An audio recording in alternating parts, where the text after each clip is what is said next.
महँगी यस्तो धेरै बढिरहेको जस्तो लाग्छ। तरकारी, ग्यास, तेल, कफी जे पनि महँगो छ। तर लास्ट डिसेम्बरमा राष्ट्र ब्याङ्कले पब्लिस गरेको इन्फ्लेसन रेट हेर्ने हो भने 1.63% छ, नट इभन 2%। तर मेरो लाइफ मलाई किन यस्तो एक्सपेन्सिभ लागिरहेछ? आउनुहोस् बुझौँ। यसको आन्सर एकदम सिम्पल छ। हामीले महँगी जसरी एक्सपिरियन्स गर्छौँ, महँगी त्यसरी क्याल्कुलेट चाहिँ हुँदैन। इन्फ्लेसन क्याल्कुलेट गर्नको लागि नेपाल राष्ट्र ब्याङ्कले generally consumer price index CPI अथवा कस्ट अफ लिभिङ कसरी चेन्ज भइरहेको छ भनेर त्यसको पर्सेन्टेज चेन्ज निकाल्छ र यो क्याल्कुलेट गर्नको लागि एउटा बास्केट क्रिएट हुन्छ। जुन बास्केट भनेको चाहिँ नेपालमा मान्छेहरूले कस्तो कस्तो फुड र नन फुड आइटम्सहरू कन्ज्युम गर्छन् भन्ने चिजको रिप्रेजेन्टेसन हो। महँगी क्याल्कुलेट गर्नको लागि जेनरली कन्ज्युम गर्ने गुड्सलाई दुईटा ग्रुपमा क्याटेगोराइज गरिन्छ, फुड र नन फुड आइटम्स। राष्ट्र ब्याङ्कले यो नोटलाई हेर्ने हो भने फुड एन्ड बेभरेजेसमा 97 गुड्स छन् अनि नन फुड एन्ड सर्भिसेसमा 152 गुड्स छन् र यो दुईटा क्याटेगोरीमा डिभाइड भइसकेपछि यो ग्रुपलाई पनि वेटेज दिइन्छ। फुड एन्ड बेभरेजेसहरू जस्तै cereals, grains, vegetables, meat and fees,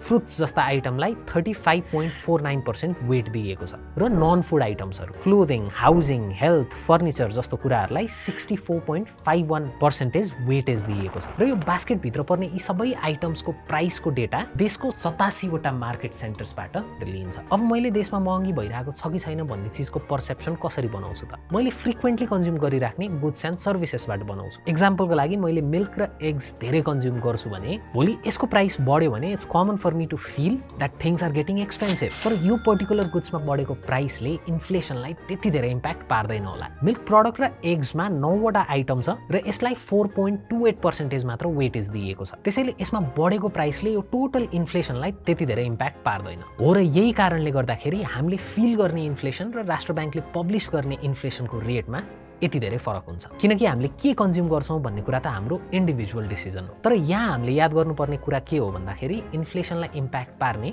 धेरै कुराहरू हुन्छन्। Supply chain, exchange rate, global prices, domestic demand, धेरै कुराहरूले इम्प्याक्ट पार्छ।